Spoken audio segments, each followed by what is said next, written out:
So I often get asked, what do I do if I wake up in the middle of the night and baby's not ready to feed, they're still sleeping, and my breast is super full with lots of milk? Do I pump? Do I not pump? What do I do? It really depends on how long you think baby is going to sleep and how often it's happening.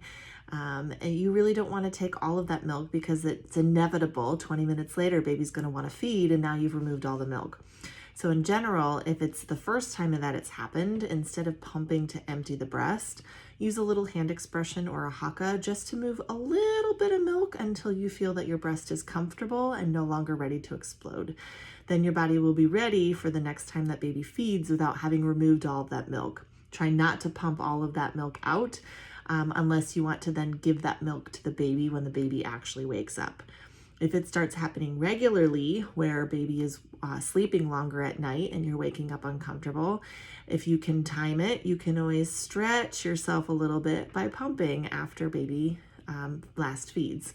So the best thing to do is, instead of waking up fully engorged and pumping and emptying that breast and taking milk from baby, or even waking up engorged and moving a little bit of milk, if you think baby's in a new routine, you can always feed your baby, and within 30 to 45 minutes of feeding or an hour of your last feeding, do a partial pump. So pump 5, 10, 15 minutes to move some of that milk.